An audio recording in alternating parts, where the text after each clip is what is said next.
Sejam todos muito bem-vindos à Igreja Presbiteriana de Brasília, nessa noite de celebração. E o convite para nós é para que nós bendigamos o nome do nosso Senhor. Falemos da sua bondade, da sua grandeza, da sua majestade. Convido você a se colocar de pé. E nós vamos fazer a leitura do Salmo de número 96, leitura responsiva, em adoração ao nosso Deus Trino, Pai, Filho e Espírito Santo. Salmo 96. Vamos fazer essa leitura de forma responsiva. Se você tem o nosso programa, ele já está impresso, o que facilita. Se não, abra sua Bíblia. Salmo de número 96, leitura responsiva. Cantai ao Senhor um cântico novo. Cantai ao Senhor todos os moradores da terra. Cantai ao Senhor, bendizei o seu nome. Anunciai dia em dia a sua salvação. Anunciai entre as nações a sua glória, entre todos os povos as suas maravilhas. Porque grande é o Senhor e muito digno de ser louvado. Ele é mais digno que todos os deuses. Porque todos os deuses dos povos são ídolos, mas o Senhor fez os céus. Glória e majestade estão diante dele, força e formosura no seu santuário. Tributai ao Senhor, ó famílias dos povos, tributai ao Senhor glória e força. Tributai ao Senhor a glória devida ao seu nome. Trazei oferendas e entrai nos seus átrios. Adorai ao Senhor vestidos de trajes santos, tremei diante dele todos os habitantes da terra.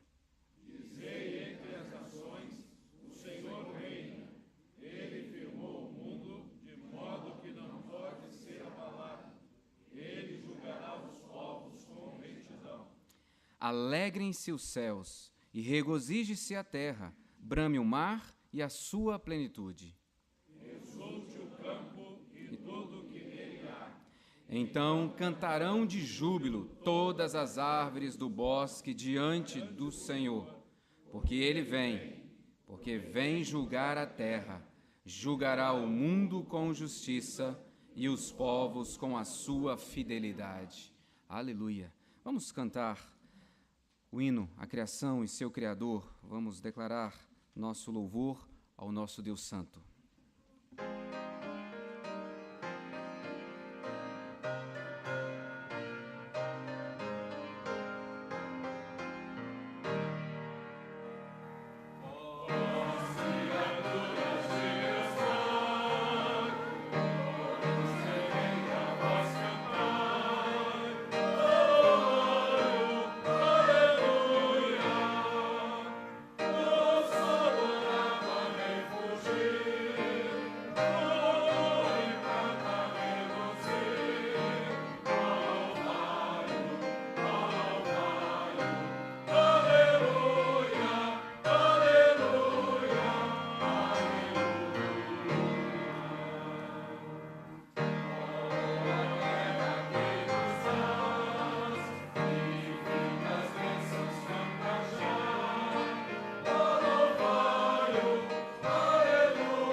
Oremos, meus irmãos.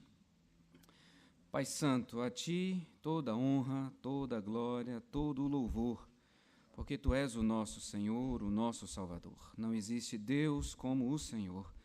E aqui estamos prostrados, corações rendidos diante da tua soberania, da tua grandeza e da tua majestade, bem como da tua imensa bondade, Pai, e graça em nos redimir em Cristo Jesus, e em nos reunir nessa noite, para celebrarmos o teu nome, agradecendo-te, ó Pai, por aquilo que o Senhor tem feito em nossas vidas e a partir das nossas vidas, para que aqueles que são teus, os teus escolhidos, sejam alcançados pelo poder do teu evangelho gracioso, Pai. Te louvamos, porque temos recebido da tua parte, Pai, muito mais do que pedimos ou até mesmo pensamos, conforme o teu maravilhoso poder que opera em nós, para que o teu nome receba glória. Muito obrigado. Conduza-nos, ó Espírito Santo, em tudo o que aqui fizermos, para que de fato somente o Senhor seja adorado, somente o Senhor seja visto e glorificado. E nós, teu povo, edificados por essa presença santa e bendita do Senhor, te agradecemos orando em nome do nosso Senhor e Salvador, Jesus Cristo. Amém. Os irmãos podem se sentar.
com muita alegria que a Igreja Presbiteriana de Brasília recebe culto de ação de graças pela vida dos nossos pastores jubilados. Com muita alegria que nós recebemos cada um de vocês aqui, e nossa oração é que ofereçamos ao Senhor toda a nossa alegria e gratidão por tudo aquilo que Ele tem feito em nossas vidas, honrando homens que têm dedicado e dedicaram durante longo tempo e continuam dedicando a vida a anúncio do Evangelho e a adoração ao único e verdadeiro Deus. Sejam muito bem-vindos, que o Senhor nos conduza em tudo assim para a sua glória.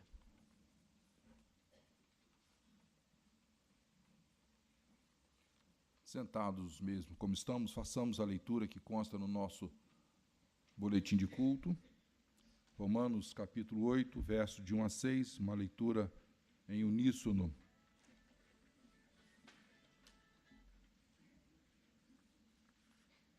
Leiamos. Portanto, agora nenhuma condenação há para os que estão em Cristo Jesus, porque a lei do Espírito da vida, em Cristo Jesus, te livrou da lei do pecado e da morte. Porquanto o que era impossível à lei, visto que se achava fraca pela carne, Deus, enviando o seu próprio Filho em semelhança da carne do pecado, e por causa do pecado, na carne condenou o pecado, para que a justa exigência da lei se cumprisse em nós, que não andamos segundo a carne, mas segundo o Espírito. Pois os que estão segundo a carne inclinam-se para as coisas da carne, mas os que são segundo o Espírito, para as coisas do Espírito. Porque a inclinação da carne é morte, mas a inclinação do Espírito é vida e paz. É verdade, irmãos, que nós sempre pecamos, seja por pensamentos, seja por obra, seja por ações. E como diz esse texto, mesmo que a gente não queira, há uma tendência natural para isso. Então, este é o momento em que nós podemos colocar as nossas vidas e os nossos corações diante desse Deus que é justo e que ouve as nossas orações e que pode nos perdoar e quer perdoar-nos quando nós o buscamos de todo o coração. Convido a todos a um momento de oração silenciosa, uma oração reflexiva, e que você possa colocar-se diante do Senhor, pois nós estaremos ouvindo mais uma vez o nosso conjunto musical.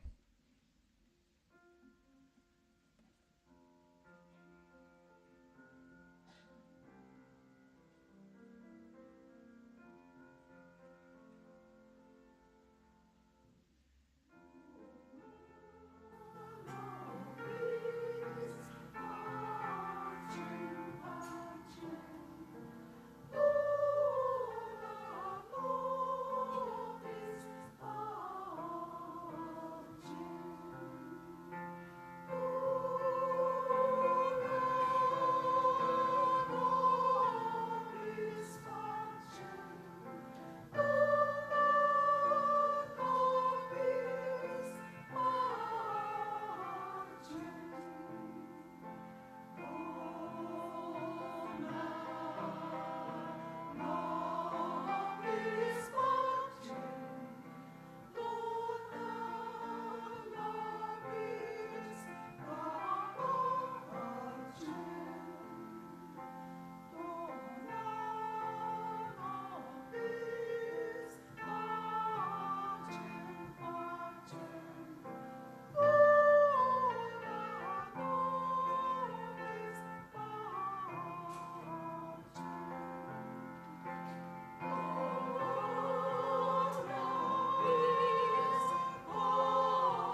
Oremos. Pai de amor, nós queremos te agradecer, ó Deus, pela vida e pelo perdão em Cristo Jesus.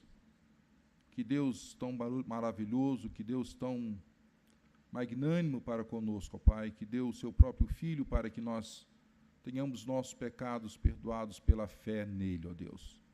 Nesse momento, ó Pai, em que a tua igreja abre o seu coração e confessa as suas falhas, confessa seus pecados, ó Pai, nós, como igreja, nos voltamos unânimes para Cristo Jesus, porque sabemos que só por Ele e por Ele é que nós podemos adentrar ao Teu santuário, só por Ele, ó Pai, nós somos recebidos por Ti, só por Ele, ó Pai, é que nós obtemos o perdão, ó Deus.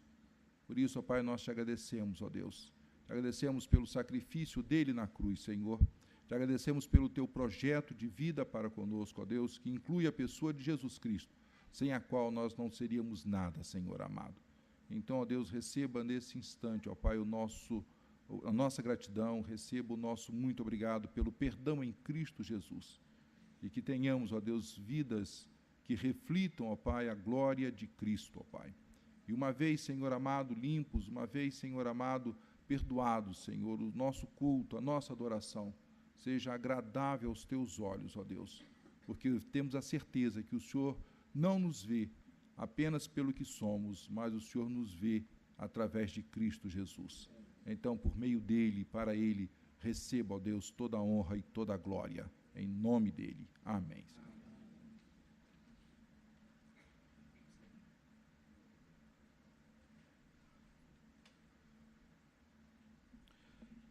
Meus amados, nós louvamos a Deus pela essa oportunidade que Ele nos dá, que Ele nos concede, como Igreja Presbiteriana do Brasil, estarmos agradecendo ao Senhor pelos nossos pastores, que têm uma história nessa igreja, que têm uma vida nessa igreja, que têm prestado serviço e continuarão prestando serviço enquanto Deus os conservar com vida. A jubilação não põe fim ao ministério pastoral, mas é simplesmente um marco na vida pastoral.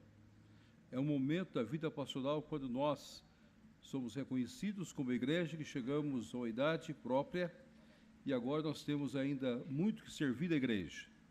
Desde que passou a emenda, nossa igreja, o jubilado pode continuar ainda servindo as nossas igrejas como pastor, a convite da sua igreja, a convite do seu presbitério, usando todos os meios necessários para o exercício pastoral de acordo com a vontade soberana de Deus. Então nós louvamos a Deus pelos nossos irmãos, louvamos a Deus pelas suas esposas que estão conosco, que Deus possa abençoá-las de forma total e derramar bênçãos sobre as suas vidas. Louvamos pelas famílias que estão conosco, que envolvem os nossos jubilados, louvamos pela Igreja Presbiteriana de Brasília e irmãos de outras igrejas que estão conosco nesta oportunidade. Que a graça, o poder e a misericórdia do Senhor estejam sobre todos nós. Está ao púlpito conosco o Reverendo Juarez, que é o nosso secretário executivo, o presbítero José Alfredo, que é o nosso tesoureiro de nossa igreja, o Reverendo Valdeci, que é o responsável pela Secretaria de Apoio Pastoral da Igreja Presbiteriana do Brasil, e também o pastor da igreja, o Reverendo Weber. E nós queremos agradecer a presença de cada um desses irmãos, e de uma forma muito especial agradecer ao Reverendo Weber por ter cedido o tempo para este culto especial da nossa igreja. Queremos expressar nossa gratidão aos louvores de coração, este grupo que está louvando o Senhor, que Deus possa abençoá-los e sustentar essas queridas e amadas irmãs que fazem esse trabalho, que Deus derrame bênçãos sobre cada uma de vocês, sustentando-as no ministério do Senhor.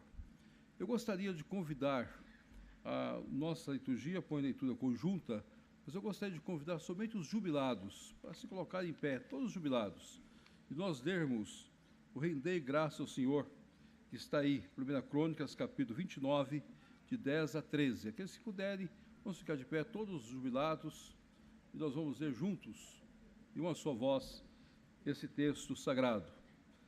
Rendei graça ao Senhor. Bendito és tu, Senhor, Deus de Israel, nosso Pai, de eternidade a eternidade. Teu, Senhor, é o poder, a grandeza, a honra, a vitória e a majestade. porque teu é tudo quanto há nos céus e na terra. Teu, Senhor, é o reino, e tu te exaltastes por chefe sobre todos. Riquezas e glória vêm de ti, tu dominas sobre tudo. Na tua mão há força e poder, contigo está o engrandecer e a tudo dar força. Agora, pois, ó nosso Deus, graças te damos e louvamos o teu glorioso nome. Vamos ficar de pé, vamos cantar o hino que tem expresso no nosso boletim, hino 63.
Meus amados, nós vamos ter uma oração de gratidão a Deus pelos nossos jubilados, pelo trabalho que eles têm exercido, pelo trabalho que exerceram, que hão de exercer ainda de acordo com a vontade soberana do Senhor. Nós gostaríamos de convidar o Reverendo Vumar, que é o presidente do Sindo Brasília Norte, para que ore a Deus por nós. Nós vamos orar com o Reverendo Vumar nessa hora. Lá atrás. Reverendo Vumar, está aí? Não está também, né?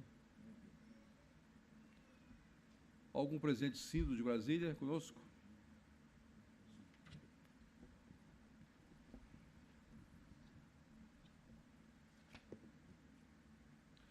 Então vou convidar o Reverendo Enos, que foi meu colega de turma do seminário, para orar para nós.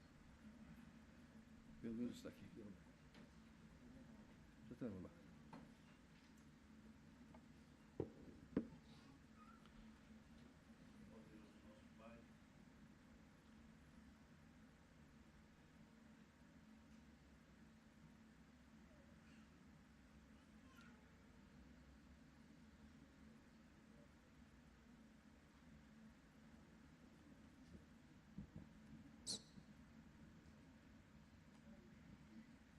Ó Deus, nosso Pai, estamos muito felizes por estarmos aqui neste culto, prestando este culto a Ti, Senhor, porque o Senhor é o único que merece o nosso louvor e a nossa adoração. Damos-te graças, Senhor, pela nossa vida, pelo nosso ministério, que chegamos até agora, servindo ao Senhor com fidelidade.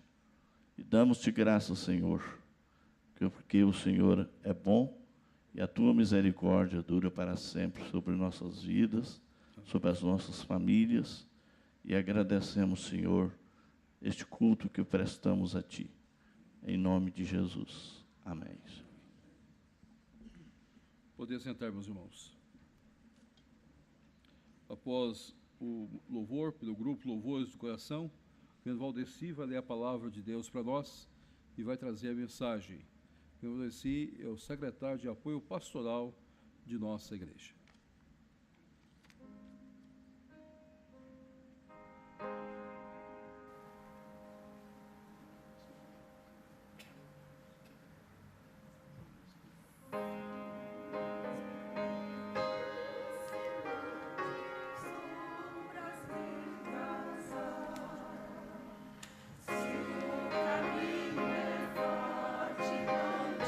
Cristo ajudará.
Nós vamos abrir a Escritura Sagrada na segunda carta do apóstolo Paulo a Timóteo, no capítulo de número 4.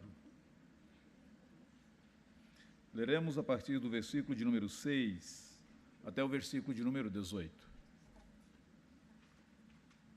Eu me coloco aqui essa noite falando, amados irmãos, que têm cumprido fielmente o ministério da palavra, desejoso de um dia me assentar onde vocês se assentam neste momento. Falo a vocês como pessoas por quem tenho profunda admiração. A Escritura Sagrada diz que nós devemos observar os nossos guias e com toda a honra que é devida a cada um de vocês. Eu deveria estar sendo exortado por vocês nesse momento, mas cabe a mim, então, o privilégio de fazê-lo. Eu gostaria de fazê-lo com base nesse texto da Escritura Sagrada, de 2 Timóteo, capítulo 4, do versículo de número 6 ao 18. Diz assim: Quanto a mim, estou sendo já oferecido por libação, e o tempo da minha partida é chegado. Combati o bom combate, completei a carreira, guardei a fé. Já agora a coroa da justiça me está guardada, a qual o Senhor, reto juiz, me dará naquele dia, e não somente a mim, mas também a todos quantos amam a sua vinda. Procura vir ter comigo depressa, porque Demas, tendo amado o presente século, me abandonou e se foi para Tessalônica. Crescente foi para a Galácia, Tito para a Dalmácia. Somente Lucas está comigo. Toma contigo Marcos e traze-o, pois me é útil para o ministério. Quanto a Tíquico, mandei-o para Éfeso. Quando vieres, traze a capa que deixei em Troade, em casa de Carpo, bem como os livros, especialmente os pergaminhos. Alexandre o latoeiro causou-me muitos males. O Senhor lhe dará a paga, segundo as suas obras. Tu, guarda-te também dele, porque resistiu fortemente às nossas palavras. Na minha primeira defesa, ninguém foi a meu favor, antes todos me abandonaram. Que isto não lhe seja posto em conta, mas o Senhor me assistiu e me revestiu de forças, para que por meu intermédio a pregação fosse plenamente cumprida e todos os gentios a ouvissem. E fui libertado da boca do leão. O Senhor me livrará também de toda obra maligna e me levará salvo para o seu reino celestial. A ele a glória pelos séculos dos séculos. Amém. Vamos orar. Ó Deus bendito, nós acabamos de abrir a Tua palavra e lê-la, mas somente o Senhor e o Teu Santo Espírito pode abrir o nosso coração e gravar nele as lições preciosas da palavra do Senhor. Nós oramos, ó Pai, faze isso nessa noite, para a Tua honra e glória, para a nossa edificação espiritual, para o avanço do Teu reino, em nome do Senhor Jesus. Amém.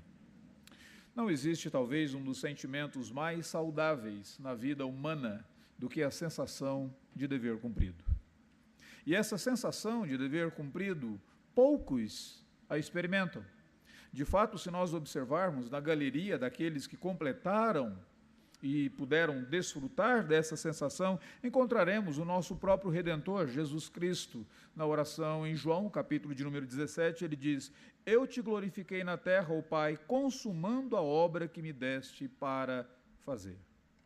Quando Jesus na cruz do Calvário disse: Tetelestai, está consumado, a obra estava cumprida ali.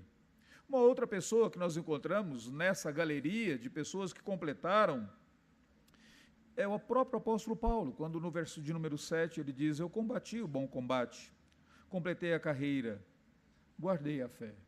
Paulo não foi apenas uma pessoa que completou o seu tempo e a obra que Deus confiou para ele fazer no ministério, mas Paulo foi uma pessoa que completou bem. Ele terminou bem. Eu gostaria que nós observássemos essa noite, nesses versículos que acabamos de ler, alguns princípios que o próprio apóstolo estabelece para nós sobre o que é necessário para completarmos bem, para terminarmos bem o ministério que o Senhor Deus confiou a cada um de nós. Interessante, quando eu e você lemos a Escritura Sagrada, especialmente no livro de Atos, nós vemos a história do apóstolo Paulo. A dedicação daquele homem na pregação do Evangelho, no plantio de novas igrejas, no fortalecimento daquelas igrejas. A maneira como, de fato, ele entregou toda a sua vida no serviço do Senhor. E quando nós chegamos no último capítulo do livro de Atos, nós vemos o apóstolo Paulo em Roma, preso, em uma prisão domiciliar. E a Escritura diz que ele permaneceu ali durante 2 anos. Durante 2 anos ele deveria permanecer naquela prisão domiciliar com um certo conforto, é verdade, ele recebia as pessoas, ele podia interagir com elas, mas aqueles 2 anos na lei romana significava que ele aguardava para que o seu acusador de fato pudesse aparecer, fazer a acusação e o caso dele fosse julgado. 2 anos, aparentemente nenhum acusador apareceu. O que nós sabemos, não dos escritos bíblicos, mas da história secular, é que após aquele período ele foi solto, ninguém apareceu, ele ainda pregou o Evangelho e rapidamente, por alguma outra razão, ele foi recolhido à prisão novamente. Essa seria a última vez que ele seria preso. E desta prisão ele escreve a carta a Timóteo, dando as instruções ao seu discípulo, transmitindo para ele os seus últimos ensinamentos e, após exortar Timóteo no versículo de número 5, dizendo: tu sê sóbrio em todas as coisas, suporta as aflições, faz o trabalho de um evangelista, cumpre cabalmente o teu ministério. Agora, no versículo de número 6, é como se Paulo estivesse dizendo: agora, Timóteo, dê uma olhada para o meu exemplo. E veja que eu completei o ministério e eu terminei bem. Veja que eu cumpri a obra que me foi concedida para realizar. E como o apóstolo Paulo pôde terminar tão bem? Nesses versículos ele revela alguns princípios que não estavam presentes com ele apenas no final da vida dele, mas nós vamos observar, eles fazem parte de todo o ministério do apóstolo Paulo, porque algumas coisas que ele coloca aqui nesses versículos, nós temos de alguma maneira ecos dessas verdades nas cartas do apóstolo Paulo, nos escritos dele, no próprio ministério dele. Então, esses princípios, eles acompanharam o apóstolo, não apenas nos últimos momentos da vida dele, mas eles acompanharam o apóstolo durante todo o ministério deles. E esses princípios são, rapidamente, 5. O primeiro deles está aí no verso de número 7, quando ele diz: eu combati o bom combate, eu completei a carreira, eu guardei a fé. Na perspectiva do apóstolo Paulo, o mundo é um campo de batalha, e o ministério é uma luta. Eu acho interessante a palavra que ele utiliza quando ele diz: eu combati o bom combate. A expressão que ele coloca ali é agorazo, da palavra que vem agonia. Eu completei uma agonia, uma luta, eu lutei completamente essa luta. Se você observar um pouquinho, o que poderia trazer luta para o apóstolo Paulo, ele relata no versículo de número 9 em diante, verso de número 9, ele diz assim: procura ter comigo depressa, porque Demas, tendo amado o presente século, me abandonou. Crescente foi para a Galácia, Tito para a Dalmácia, somente Lucas está comigo. Aquela solidão era algo que contribuía para a luta no ministério do apóstolo. Fulano me deixou, Beltrano não está mais comigo, fulano foi seguindo ao ministério, servindo, somente Lucas está comigo. Mas aquela não era a primeira vez que o apóstolo Paulo experimentava solidão. Em inúmeras outras ocasiões ele experimentava a solidão, porque, em certo sentido, o próprio ministério pastoral é uma luta contra a própria solidão. Vários dos pastores com quem eu converso, uma das grandes queixas é como o ministério é solitário. Como muitas vezes há coisas que você não poderia compartilhar com outros na igreja, e outras você até mesmo reserva de compartilhar com a tua própria esposa, por cuidado que você tem ao aspecto emocional dela, à própria vida espiritual dela, e você tem que muitas vezes lutar no ministério com a solidão. Mas não era apenas solidão. Verso de número 13, ele diz assim: Quando vieres, traze-me a capa que deixei em Troade, na casa de Carpo, bem como os livros, especialmente os pergaminhos. Talvez aquela prisão, aquela cela onde ele estivesse, fosse uma cela muito fria. E agora ele sente essa necessidade de uma capa, e ele diz, por favor, traga-me, eu estou desprovido dela. Eu estou desprovido também dos meus livros. Se você está numa prisão, não tem muita coisa para fazer, numa cela, talvez você tenha mais tempo para estudar. E eu acho muito interessante, uma das coisas que eu falo com os meus alunos é que, se até o apóstolo Paulo precisava de livros e pergaminhos, não é nenhuma desculpa para qualquer pastor e qualquer seminarista para quem eu leciono dizer que você não precisa estudar mais. Até no último momento da vida dele, ele está dizendo, traze-me os livros, eu estou, de alguma maneira, sem eles. Privação. Ele sabia o que era privação. O mundo é um campo de batalhas. O ministério, de fato, é uma luta. Verso de número 14, ele fala de uma oposição. Alexandre, o latoeiro, causou-me muitos males. Versículo de número 18, ele fala de um outro problema de luta que ele encontrava no próprio ministério. O Senhor me livrará de toda obra maligna. Há uma luta espiritual, há uma batalha espiritual, há uma oposição espiritual naquele que dedica sua vida, seu coração, para servir ao Senhor Deus. Aqui é uma coisa muito interessante, porque esse mesmo conceito que o apóstolo Paulo tem da vida, do mundo sendo um campo de batalha e o ministério como uma luta, ele coloca isso nas suas cartas. Ele vai falar lá em 1 Coríntios capítulo 9, ele compara a sua própria vida como um soldado, como um atleta, e ele diz que ele tinha que se dominar, e como um atleta, muitas vezes ele não faria algumas coisas que ele tinha desejo de fazer, porque o objetivo dele era satisfazer aquele que o arregimentou. Ele fala sobre isso novamente no capítulo 2 de Timóteo. Para o apóstolo Paulo, o mundo não era um shopping center. Muitas vezes nós temos uma perspectiva errada da vida, nós vivemos no mundo como se o mundo fosse um parque de diversões, onde nós temos que nos divertir, ou que fosse um shopping center, onde nós podemos simplesmente obter, desfrutar tudo aquilo que nós queremos, mas para o apóstolo Paulo, para você terminar bem, você precisa ter essa perspectiva de que o mundo é um campo de batalha, o ministério é uma luta, e você é um soldado. E o seu objetivo é satisfazer aquele que o arregimentou.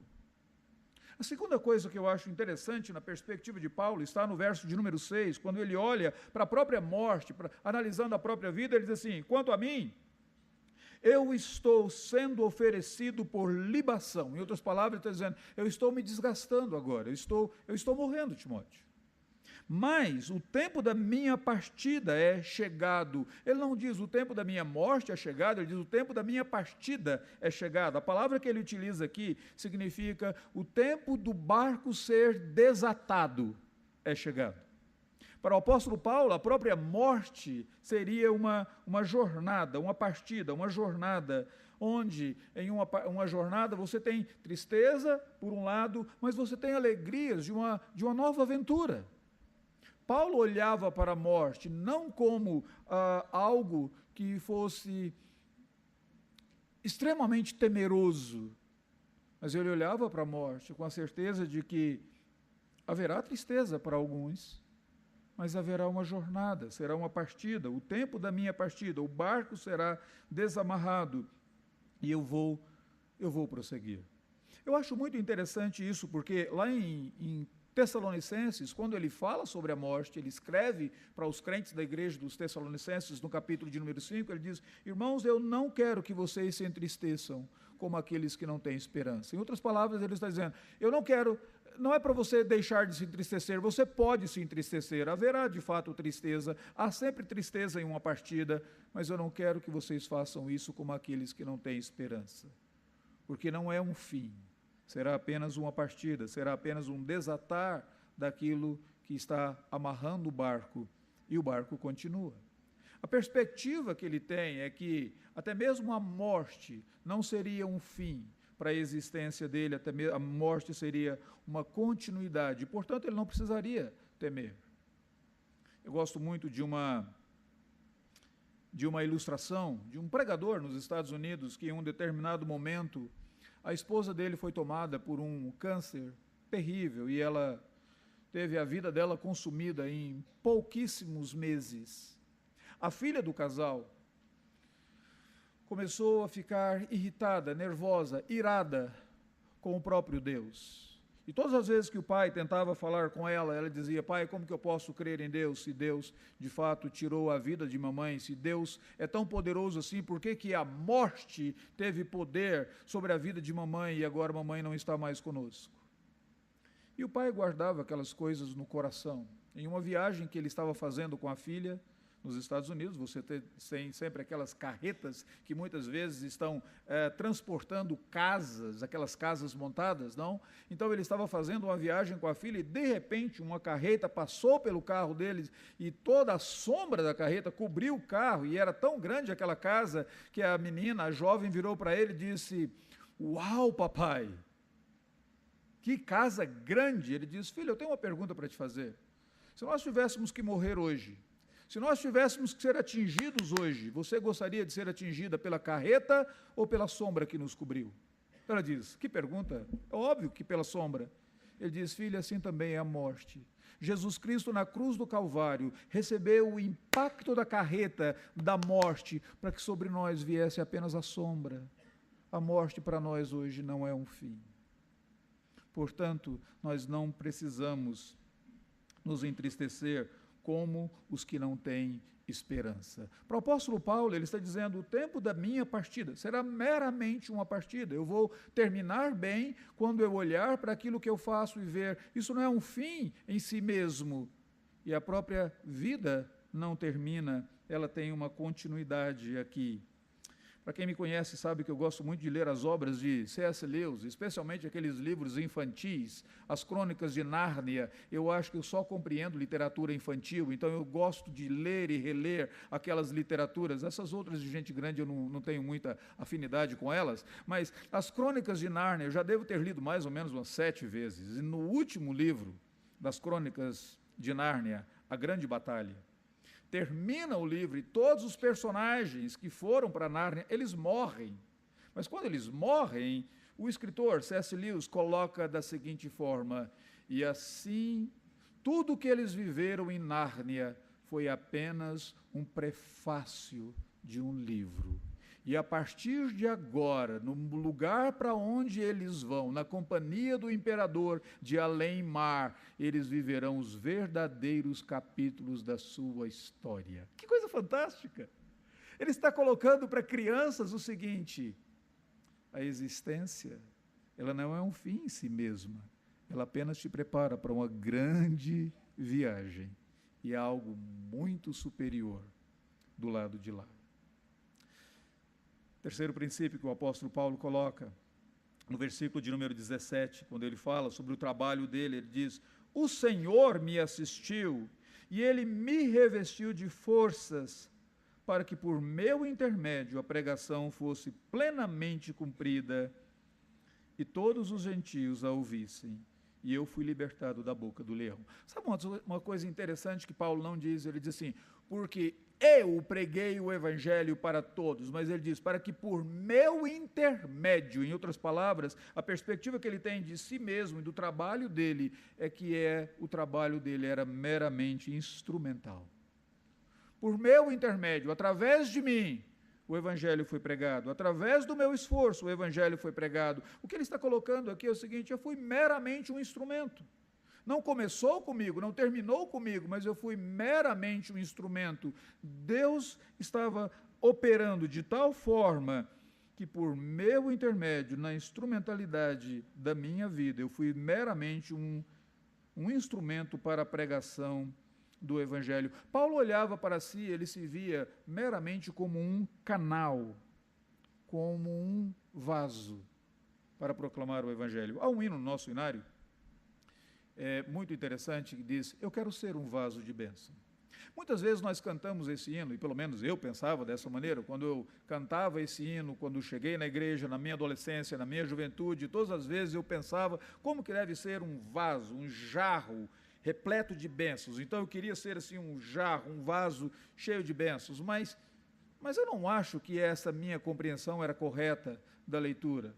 Porque aquele jarro, ele apenas recebia as coisas. O jarro, ele apenas recebe água, ele recebe a planta que você coloca dentro dele, ele recebe aquilo que você... Na verdade, o jarro é muito egoísta. Ele só recebe, dificilmente ele consegue compartilhar contigo. Até que eu pensei em outra metáfora para o hino, que me ajuda bastante quando eu canto o hino. No nosso corpo, existem alguns vasos sanguíneos. E esses vasos levam vida para todo o nosso organismo. Então a minha metáfora mudou. Quando eu canto o hino agora, a minha oração não é eu quero ser aquele jarro que recebe mais Deus, eu quero ser aquele jarro que pode, de fato, ser instrumental na divulgação e na proclamação de vidas. Senhor, eu quero ser meramente um instrumento nas mãos do Redentor. Essa perspectiva, primeiro, o mundo é um campo de batalhas. O ministério é uma luta. Não é um shopping center. Não é um parque de diversões. Talvez muitos dos cristãos hoje vivem um cristianismo tão sem profundidade, porque a perspectiva deles é que tem que ser um parque de diversões, eles têm que se divertir nessa vida. Não era essa a perspectiva de Paulo. A morte, ela não é um final, ela é apenas a continuidade de uma jornada.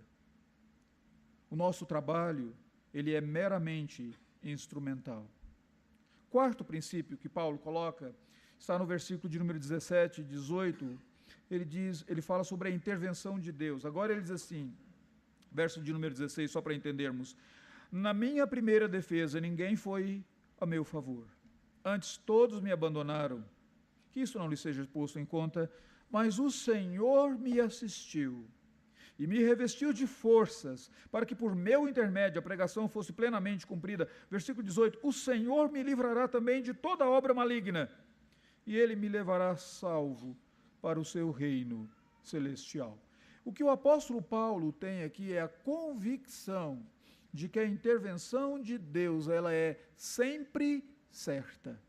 Quando ele coloca no versículo de número 17, ele diz assim, o Senhor me assistiu. A expressão que aparece aqui é a expressão de, o Senhor esteve do meu lado. O Senhor esteve do meu lado, como um amigo se posta ao lado do amigo dele, no momento da angústia, no momento da aflição. Todos me abandonaram, mas o meu amigo, ao meu lado ali estava o Senhor, a intervenção dele é certa. Depois ele diz no verso de número 18, o Senhor me livrará de toda obra maligna, e Ele me levará salvo para o seu reino celestial. O que eu acho interessante aqui é o seguinte, a perspectiva do apóstolo Paulo de que Deus sempre intervém, a intervenção do Senhor ela é sempre certa, mas a intervenção do Senhor, necessariamente, ela não nos dá essa perspectiva triunfalista de dizendo assim, olha, eu continuarei vivo, eu continuarei pregando, eu fui liberto daquele tribunal, e todas as pessoas viram. Não, ele diz, o Senhor me livrará, mesmo que Ele me leve para o seu reino. Aquela perspectiva de que Deus sempre intervém, livrando do sofrimento, mas muitas vezes Ele intervém no meio do sofrimento e até através do sofrimento. Talvez uma ilustração boa para lembrarmos nesse ponto seja aquela ilustração de Daniel, capítulo de número 3. Eu fico sempre empolgado com aquele texto. Daniel, capítulo de número 3, fala daqueles 3 amigos de Daniel que permaneceram fiéis, mesmo quando Nabucodonosor ameaçou lançá-los na fornalha acesa. E Nabucodonosor era um rei tão cruel, mas tão cruel, que quando eles não se submeteram aos desmandos do rei, ele mandou que se acendesse a fogueira 7 vezes mais. A fogueira ficou tão quente, mas tão quente, que as pessoas que levaram os 3 amigos de Daniel para jogá-los na fogueira, eles morreram. E os 3 amigos de Daniel foram lançados na fogueira. O rei olha e, de repente, o rei percebe, dentro daquela fogueira, um 4º homem, um que parecia como filho de deuses. E ele fica espantado com aquilo, pergunta aos seus oficiais, nós não lançamos 3 na fogueira? Sim, nós lançamos 3, mas nós temos 4 e esse 4º é como filho dos deuses. Então ele chama os amigos de Daniel, eles saem da fornalha. E o que é interessante, o escritor bíblico diz assim, seus cabelos não estavam chamuscados, suas roupas não foram chamuscadas, A única coisa que queimou neles foram as amarras que tinham neles antes deles serem lançados na fornalha. Deus é o Deus que livra. Ele nos livra da aflição, Ele nos livra do sofrimento, mas muitas vezes Ele nos livra dentro do sofrimento. Tantas vezes Ele usa o sofrimento para queimar as nossas amarras, aquilo que nos atrapalha, aquilo que precisa de fato ser queimado a fim de sermos melhores servos do Senhor. Paulo tinha essa perspectiva. A intervenção do Senhor, ela é sempre certa. Em último lugar, Paulo tinha a perspectiva de que o prêmio é muito mais glorioso do que nós imaginamos. Olha o versículo de número 8.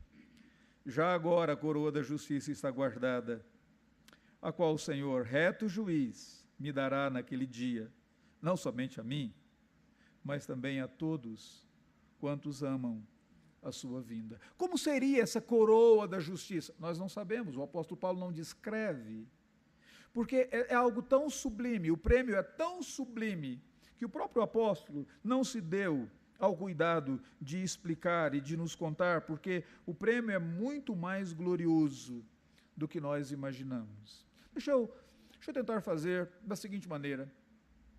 Imagine como será um corpo glorificado. Pense você, quantos sentidos nós teremos? Imagine, hoje é muito interessante quando você passa diante de uma flor, quando você passa diante de uma árvore. Aqui em Brasília nós temos tantos ipês amarelos. Eu aprecio, eu lembro da minha formação na fazenda, e eu gosto muito de contemplar árvores. E a minha esposa me ensinou a ver a beleza das flores e a contemplar, então eu gosto. E quando eu observo aqueles detalhes, eu sou grato a Deus que ainda me concedeu visão. É claro, eu tenho que usar os óculos agora, mas ainda me concedeu visão para ver e distinguir aquelas cores. Agora imagine você, quantos sentidos nós teremos num corpo glorificado? Imagine você, quando você aprecia uma comida saborosa, e você pode ser grato a Deus pelo paladar, que consegue distinguir doce do salgado, azedo, e você diz, Deus, que coisa maravilhosa! Eu posso não apenas me alimentar, mas eu me alimento com gosto. Imagine você, quantos sentidos você terá. Deixa eu dar uma comparação para você que Jonathan Edwards fez em uma determinada ocasião. Ele diz, comparado ao prêmio celestial que nós teremos, nós somos uma mera semente que ainda precisa frutificar e produzir uma linda flor. Lembram da tulipa? Imagine aquela semente de tulipa que você coloca, enfia ali na terra, joga algum gelo por ali, espera o inverno para ver se ela nasce. Se você mora mais ao sul do Brasil, você tem mais chance de que isso aconteça. Mas, de repente, aquilo brota e aquela flor da tulipa não é nada comparada àquela semente que você plantou. É muito mais belo, 1000 vezes mais belo. Paulo está dizendo, o prêmio é muito mais glorioso do que nós imaginamos. Senhores pastores, que têm a sensação do dever cumprido, que receberão um prêmio da denominação, onde vocês tiveram a oportunidade de servir o Senhor da glória de maneira fiel. Esse prêmio é muito significativo, mas o prêmio que vocês receberão é muito mais glorioso. Para terminar bem, Paulo mantinha na mente dele, em todo o ministério dele, esses 5 princípios. O mundo é um campo de batalha, ele não é um parque de diversões. Nós estamos em uma verdadeira luta. Então temos que fazê-lo como soldados que foram arregimentados para tal. A morte é meramente uma partida para uma maravilhosa jornada. Ela não é um fim. O nosso trabalho, ele é apenas instrumental. Também ele não é um fim em si mesmo. Somos apenas instrumentos nas mãos do Redentor. A intervenção de Deus é sempre certa e segura. Ele sempre nos livra do sofrimento e às vezes dentro do sofrimento, dentro da fornalha, ou por meio da própria fornalha. Mas o prêmio é mais glorioso do que a sua mente terrena, limitada, consegue imaginar. A glória, a coroa da justiça e a comunhão preciosa com o bendito Redentor. Contemplar o Senhor é algo maravilhoso. Recentemente, uma das coisas que eu gosto muito de fazer é ler a história dos hinos. Eu tentei fazer isso em um livro que eu escrevi. No final de cada capítulo eu colocava a história de um hino para as pessoas meditarem, porque eu gosto disso. Eu estava lendo a história de uma jovem que compôs inúmeros hinos no nosso inário. Só que aquela jovem, ela era cega. E logo que ela nasceu, por um erro médico, ela perdeu a visão. E ela compôs inúmeros hinos maravilhosos. Uma pessoa uma vez chegou para ela e disse assim: você não fica magoada com Deus, que não permitiu que você tivesse uma visão, e você ainda compõe esses hinos de louvor a Deus? O que passa na sua mente? Ela diz: magoada? Nunca. Eu tenho a maior alegria e gozo e prazer no meu Senhor, porque eu sei que um dia eu terei um corpo glorificado e a primeira coisa que eu verei será o rosto do meu Redentor. O prêmio é maior do que você pode imaginar. Que Deus nos dê a graça, que Deus conceda, não apenas a vocês que completaram bem, mas há muitos outros que aqui estão e que veem os seus exemplos, aos seus familiares presentes aqui, a bênção de guardar esses princípios, para que também terminem bem. Que o Senhor nos abençoe.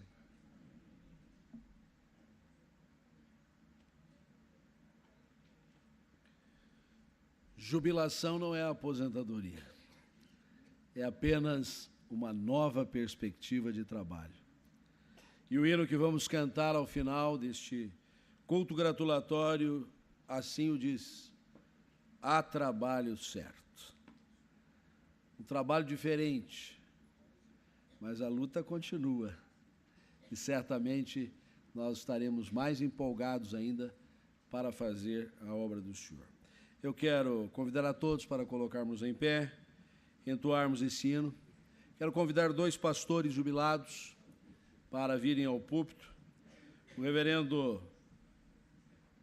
Moacir Antônio Nava fará a oração final e o reverendo Ariovaldo Rodrigues de Oliveira para impetrar a bênção sobre o povo de Deus. Peço que já se acheguem aqui para agilizarmos os trabalhos. Assim que terminarmos o serviço de culto, nós solicitamos a todos para que se acomodem nos seus lugares, que nós procederemos de pronto à homenagem aos jubilados. Ela será singela, breve, mas a presença de todos aqui muito honrará este momento. Vamos louvar ao Senhor.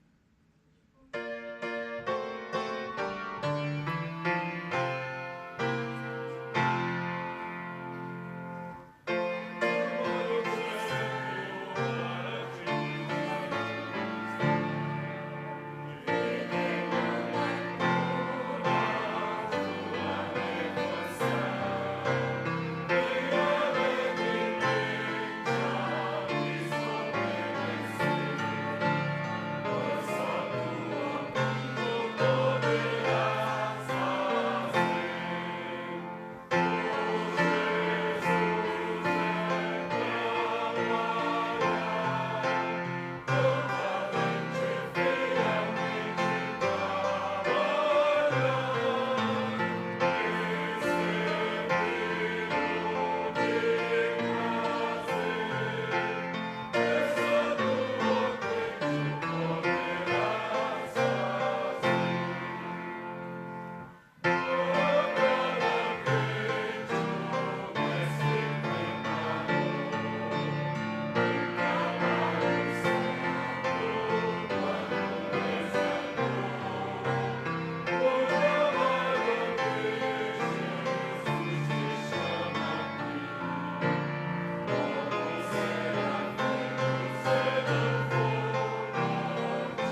Amado Deus e nosso Pai, nos resta neste momento dizer-te muito obrigado.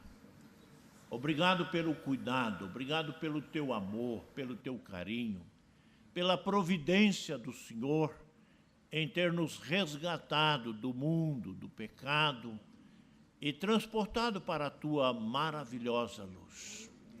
Obrigado, Senhor Deus, por ter confiado à tua igreja essa tarefa de pregar, de anunciar, de ser meramente instrumento nas tuas mãos, para buscar almas, para salvar vidas.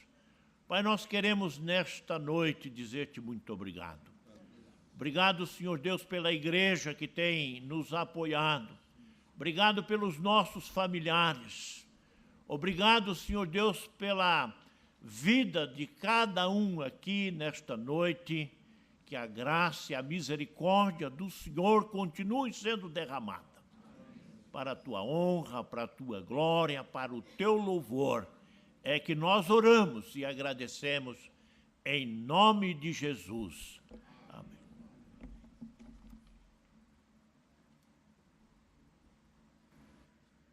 E agora, amados irmãos, ide em paz.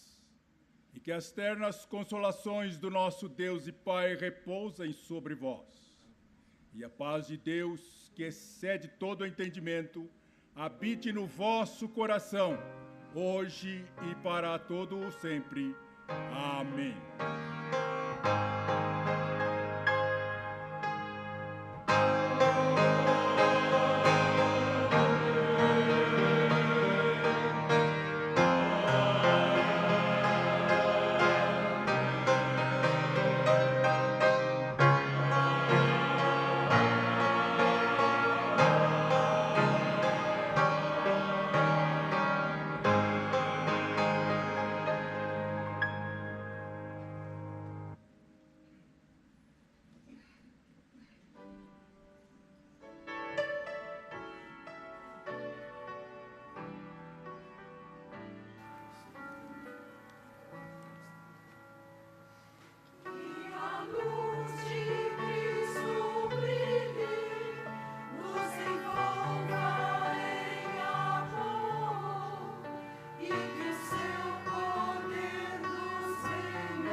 Amém, graças a Deus.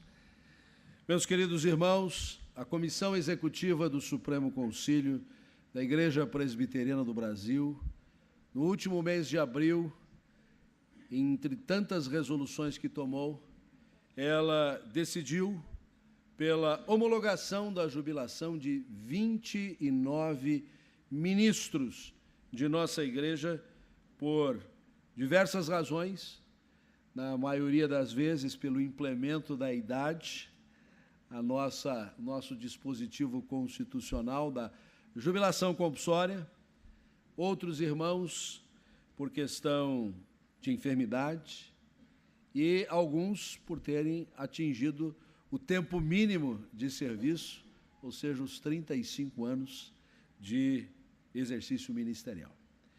Nesta noite memorável, nós conseguimos trazer para este culto e participarmos desse tempo de adoração e louvor a Deus 21 desses ministros, a maioria na companhia de suas esposas e familiares, como também alguns representantes de concílios da nossa igreja, o que muito nos honra.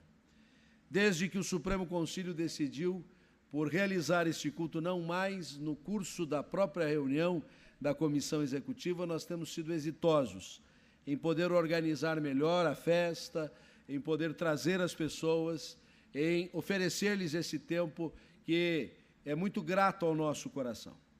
E nesta noite, portanto, mais uma vez, com muito júbilo, nós estamos reunidos para, de maneira singela, mas muito sincera, apresentarmos a nossa gratidão não apenas a Deus, mas também à vida de vocês, queridos colegas, pastores, que são modelo do rebanho e modelo das novas gerações.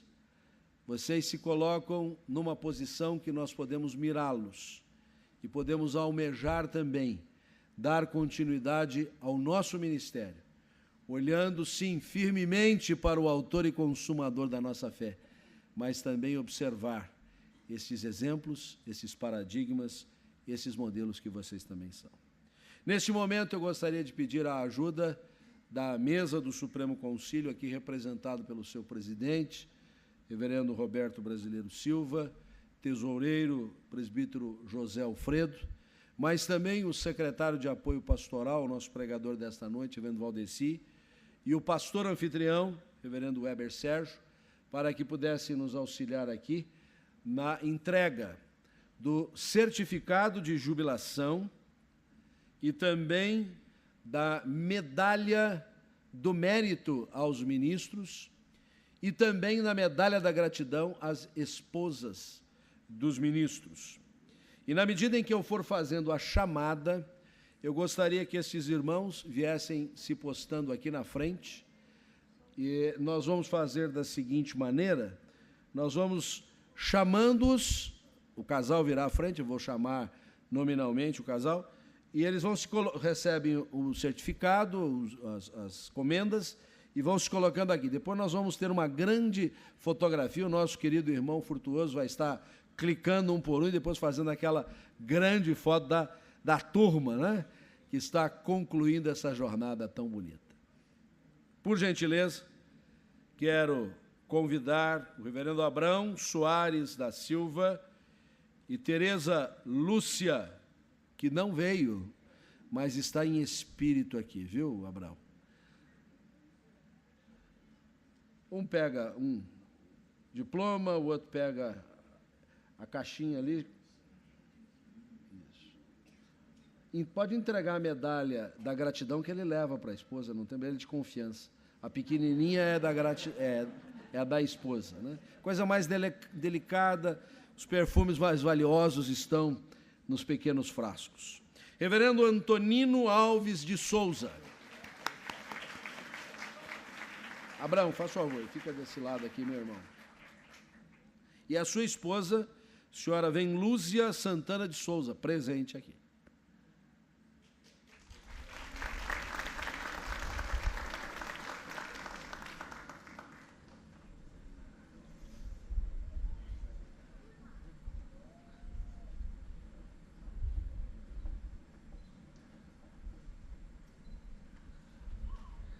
Reverendo Ariovaldo Rodrigues de Oliveira e sua esposa Lúcia Rodrigues de Oliveira.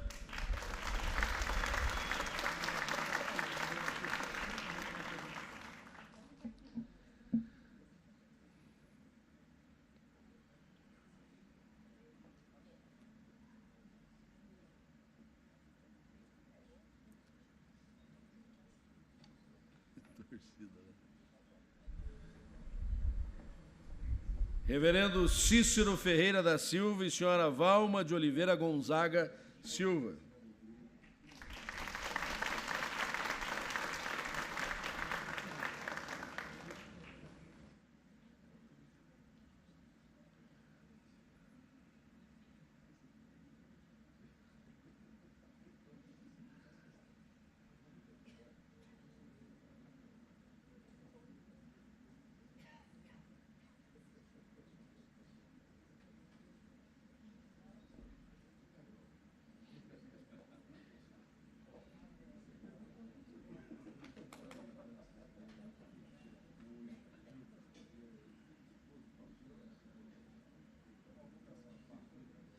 Reverendo Edson Ferraz Perpétuo e senhora Jussara de Melo Perpétua.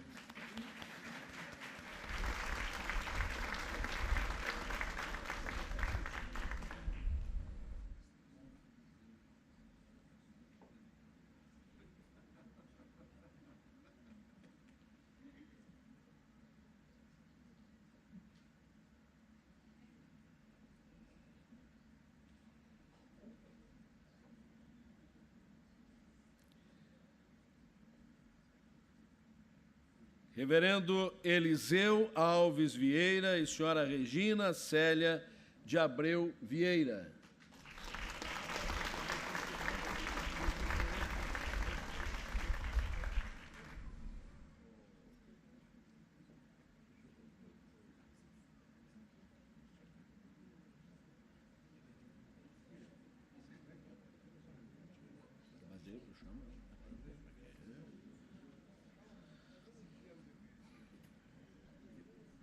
Eu queria anotar aqui que o reverendo Eli, do Vale do Paraíba, presbitério do Vale do Paraíba, está aqui para representar o seu presbitério em homenagem ao jubilando reverendo Edson Ferraz Perpétuo. Muito obrigado pelo deslocamento desde lá do Vale do Paraíba aqui, reverendo. Reverendo Enos Dias Pereira e sua esposa Leda Franco da Silveira Pereira.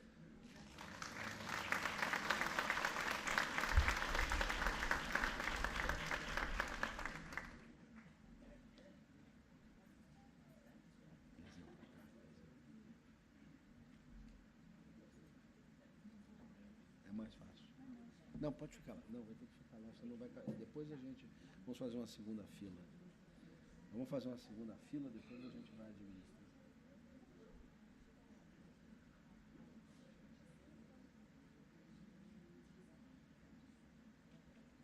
Ele vem, ele é craque.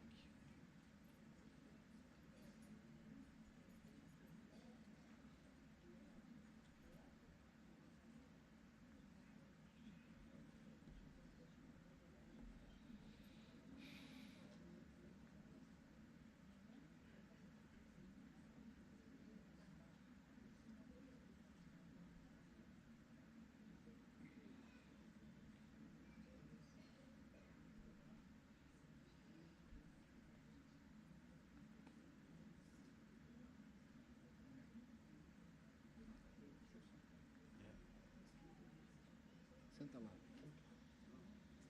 Você quer sentar aqui em cima? Isso, senta aí. Você fica aqui. Reverendo Ezequias Scherer e sua esposa, a senhora Geni Ferreira Scherer.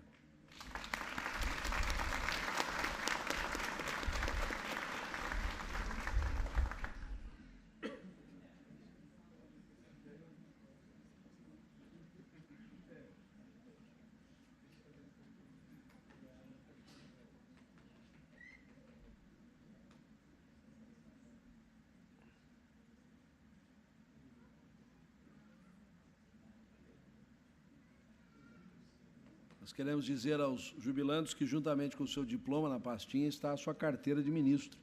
A gente não correu o risco de ficar retendo ela aqui, né? Ela ainda é muito útil para os senhores. Reverendo Francisco Elias Manhães e senhora Maria Manuela de Castro Maio Manhães.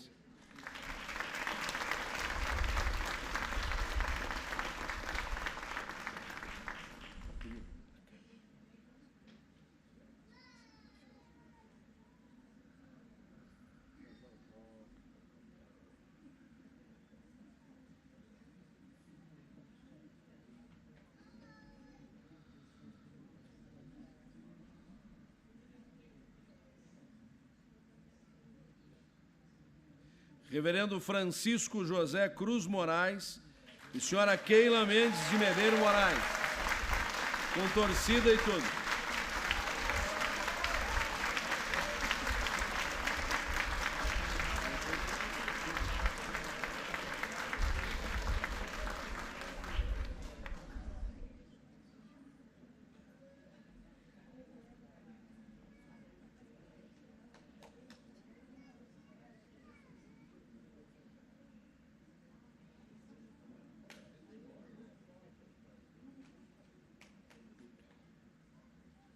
Reverendo Heleno Guedes Montenegro e senhora Maria das Neves Guimarães Montenegro.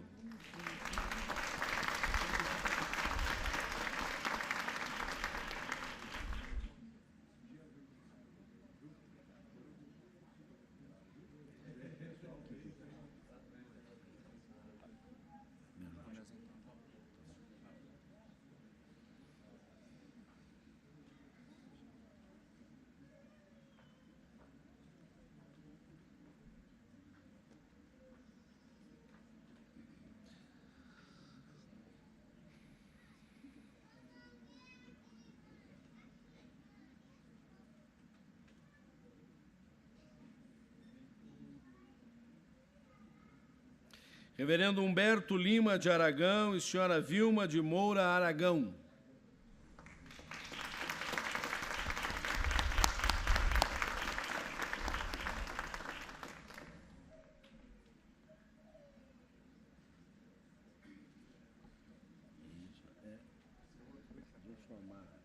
Dá umas 3 filas, depois a gente uma escadinha ali, fica bacana.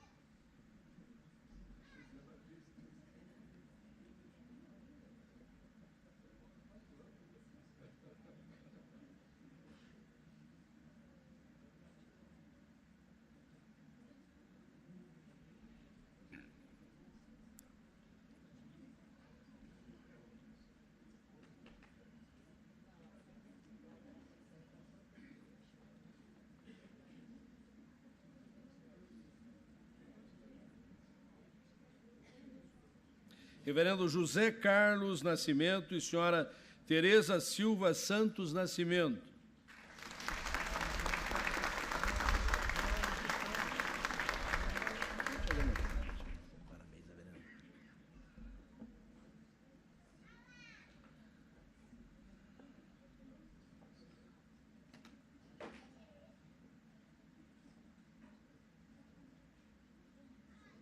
Reverendo José Vieira Feitosa e senhora Icléia Furtado e Gino Feitosa.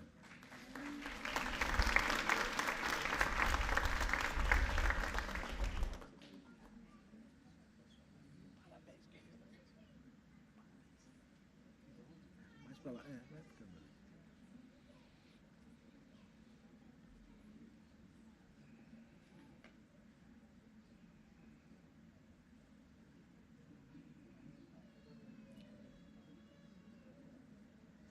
Reverendo Josias Vieira Altino e senhora Adélia Rangel de Souza Altino. E queremos registrar a presença do muito digno presidente do Sínodo Norte Fluminense, reverendo Zenilton, e do presidente do Presbitério Norte Fluminense, o reverendo Eliseu, que vieram especialmente lá do Norte. E a família toda está aí junto para participar deste evento.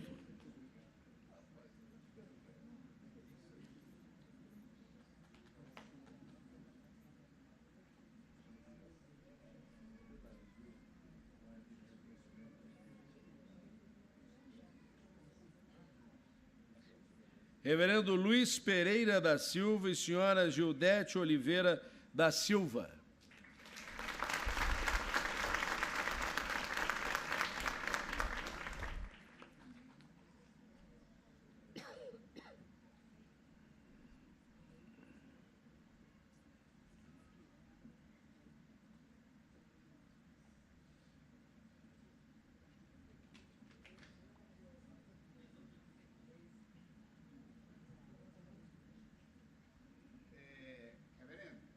Pois não, fique à vontade. Gostaria de expressar minha gratidão a Deus, porque está presente também aqui o presidente do meu presbitério, com a esposa, o reverendo Evan, o tesoureiro do meu presbitério também, o reverendo Cristim, amigo, seminarista Ronaldo, e especial, o reverendo Edgar Sarmento, que veio de Salvador, para também estar comigo. Parabéns. O protocolo não tinha esses nomes. Parabéns pelo esforço de estar aqui. Reverendo, por favor, fiquem do lado de lá, porque aqui ficou muito apertado. A gente vai formar de lá, depois nós vamos juntar aqui na frente. Pode ficar do lado de lá, reverendo. Vou chamar agora o reverendo Luiz Viana de Alcântara Filho e a senhora Ireni Medeiros de Alcântara.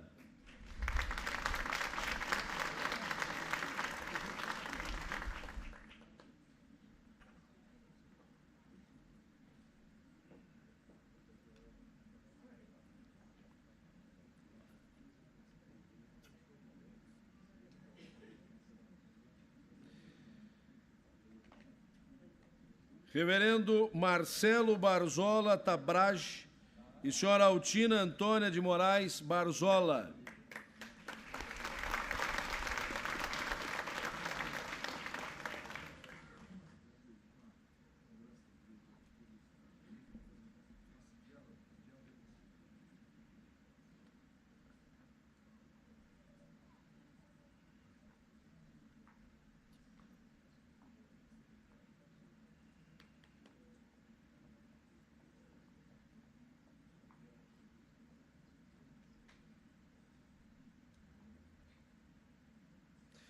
Reverendo Moacir Antônio Nava e senhora Elvira Ivonete Nava. A torcida.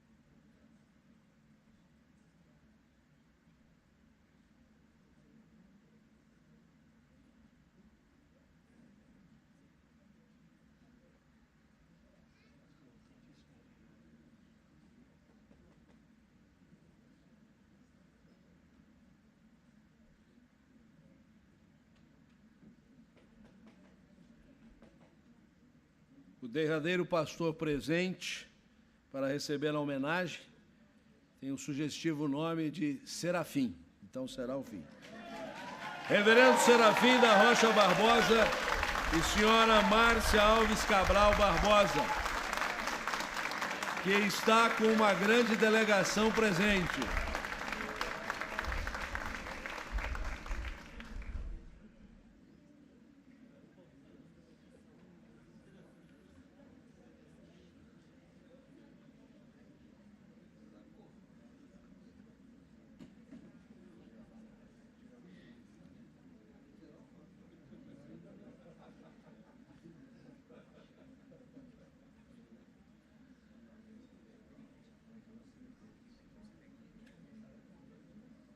E para receber o certificado do reverendo Sebastião Augusto Lins, nós convidamos a Emerson Freitas do Carmo, seu genro, que foi designado para estar aqui e receber esse certificado.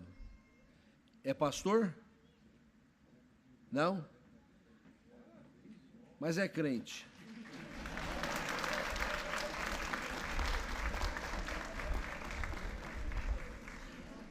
Nós queremos também registrar que, nesta turma, fazem parte reverendo Adalto Lins dos Anjos, reverendo Alessio Amaro dos Santos, reverendo Antônio Caixeta Neto, reverendo Antônio Coine, reverendo Eduardo Florencio, reverendo Enoque Bittencourt dos Passos, reverendo Ercino Albano da Silva e reverendo Norberto Santandréia, que receberão os certificados, a carteira de ministro registrada, as comendas devidas nos seus próprios endereços. Só não vão poder participar da recepção que nós vamos dar daqui a pouco. Vocês comam a parte deles, tá certo?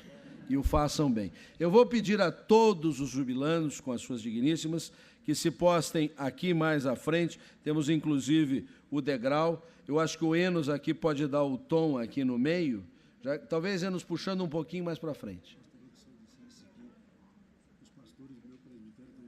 Presbitério de?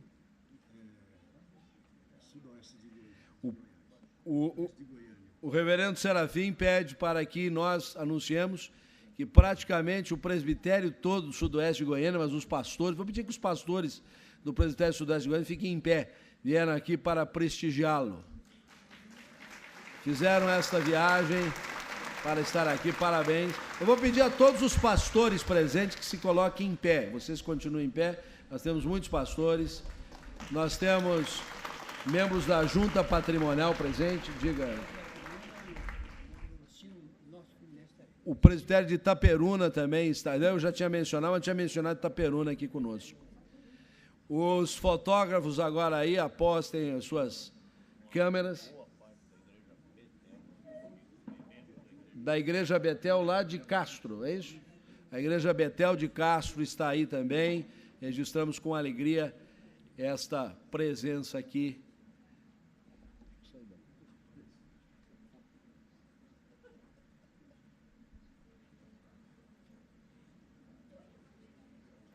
Uma salva de palmas para os nossos jubilantes.